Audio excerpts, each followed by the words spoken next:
Greetings, Sparks! Shane here with a spicy one. There's a guy and his wife having it out because the wife has the ex-husband's ashes in an urn in the house and he's not having it. Before we jump into the video, I think I should say that I'm 95% sure that this is a dramatization of something that the people in the video either knew happened or a story they read somewhere. It reminds me of this YouTube channel where you have a guy that sort of speaks in first person based on stories he knows as if the thing actually happened to him to get you to feel what you're supposed to be feeling as he's telling the story. So I'll be linking the content creator's channel in the description. You can have a look for yourself and you'll see why I said what I said. With that out of the way, this time around we're just going to watch the video and then talk about it after because it's only 1 minute and 6 seconds, so there's no reason for us to be dissecting such a short video.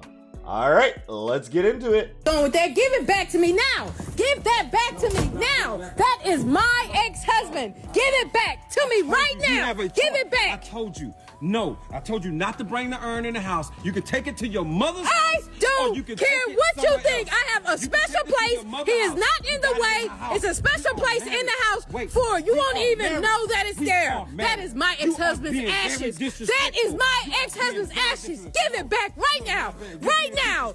That is not disrespect. If it's my ex-husband, I don't see anything wrong with it. Give it back now. Give it back. It is not disrespectful. So what does that mean? Yes, I'm married. Yes, we have vows, but we had vows as well. So that is my ex-husband. It's just his ashes. He's gone. Like, what is the problem? There's no problem. He's gone. Like, really? Really? What are you doing? Give it back. What are you doing? No, I'm Give it back. No. Give it back now.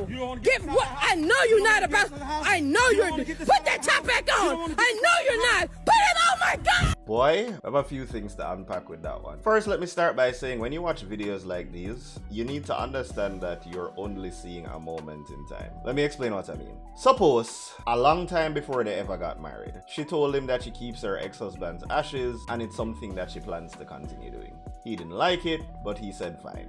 Time went on, they got married, and then we have this video now. That kind of changes the landscape of things, right? Because you sort of said it was fine. You gave her that idea. You can't complain now after you're married. Similar situation, they have this conversation. He says he's not okay with that. She has to leave them at her mother's house. She's like, okay, fine. Time passes, they get married. She decides she's going to do it anyway. Again, changes the landscape of the situation, right? Point I'm making is that we don't know what happened before, so let us not go into it with that lens like we understand the entire situation. We should just evaluate videos like these for what they are. I'm going to start with the controversial side of it. I don't think there's anything wrong with the point that he's making. I am not mad at it at all. Nothing wrong with the man point. This is our space and me not like the facts that it's in here. There's nothing wrong with that. On the flip side, in isolation, I also don't think there's anything wrong with her point. This is her ex-husband's ashes and it has sentimental value. The thing about points though, is that we can think things and then the way we act on them might be completely wrong. And that's why when you watch these videos, you have to not get sucked into the trap of agreeing with one side totally and disregarding the other. Because you will often find that what is right lies somewhere in the middle. Both these people in isolation, they have good points, but what they did, not so good. So for example, let's start with the woman. Language like, I don't think there's a problem. There is no problem.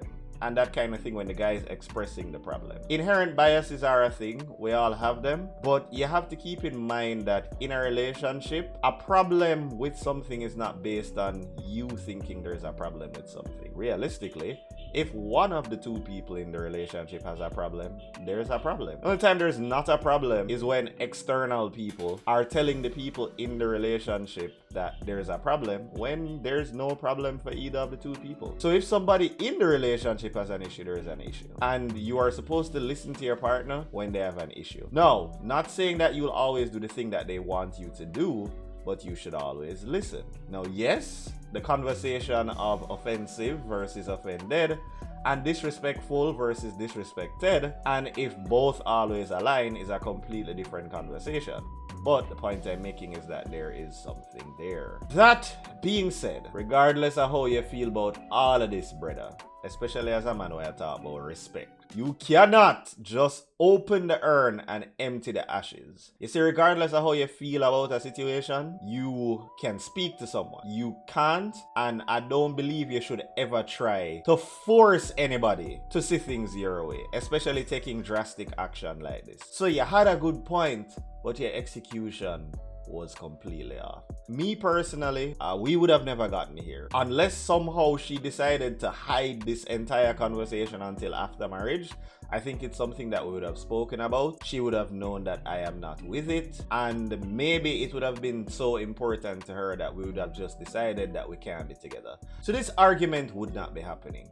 But let us say in some weird galaxy, when my head gone because me lend it out parental, me allow it for reach right or so, and we're having this quote unquote discussion. First of all, there is no argument. We now do the argument something there. We're gonna talk about it, but we now do the argument something there. If you don't see it my way, you don't see it my way, and that might mean we just don't align like that. Don't do this and then make this emotionally charged decision after this emotionally charged conversation. Figure empty this up. Because no, brother, you just show more disrespect than her. Your feelings are valid.